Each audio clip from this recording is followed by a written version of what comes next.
In this video, we'll discuss the benefits of smiling and how it can be an access point to reducing social anxiety. Enjoy. Let's talk about smiling. Why is this important?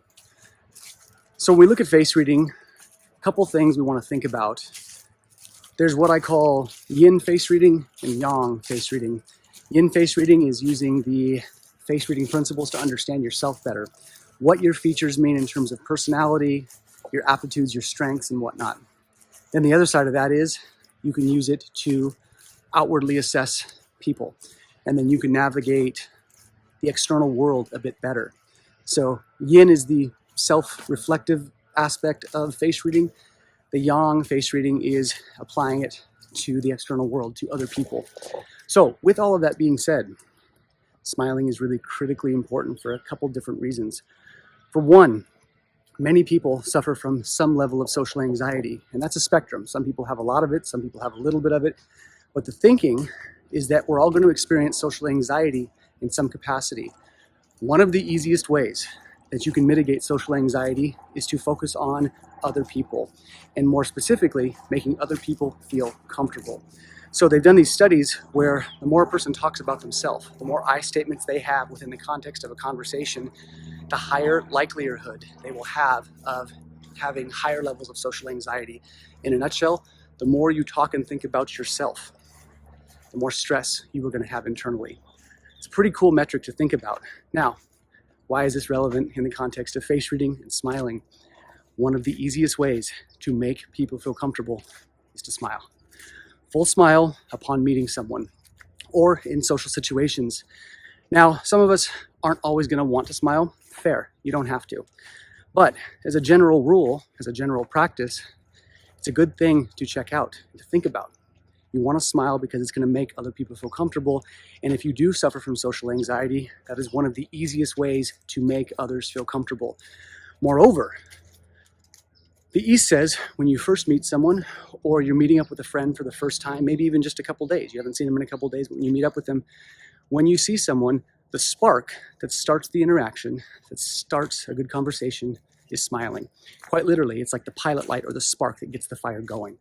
So pay attention to people that you hang out with. When they come into a room, when they come into a social situation, or they're just coming to see you for a cup of coffee or for breakfast, do they smile?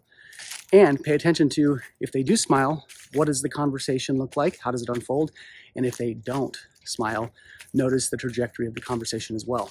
So these are things to think about and you want to pay attention to. Have that smile be on your front line in terms of buffering social anxiety. Now, the other thing is it allows for you to be fully seen. There's a transparency in smiling. When we smile, people are getting to see our full expression. They're getting to see the light of the spirit to a certain degree. Now, why do you want that? You want that because when you smile, there are going to be people that most definitely like you right away because of your smile, and just the opposite. People will dislike you for your smile. That's a good thing because in the end, we want to gravitate and move through our life so that we are around people that value us, that intrinsically like our signature. So by smiling, you're going to trim the fat pretty quickly to the people that don't like you.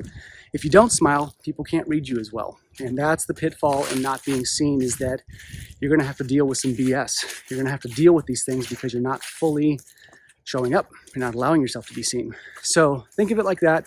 The last piece is, it's the path of least resistance. It requires less muscles to smile than it does to frown.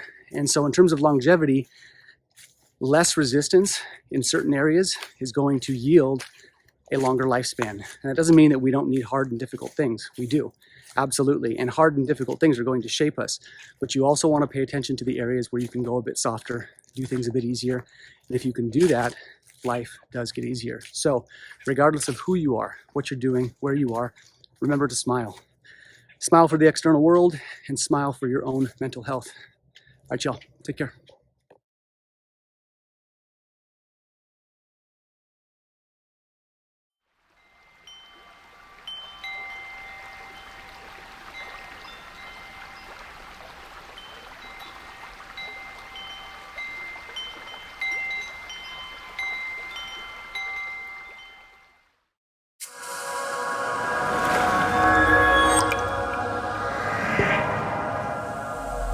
you.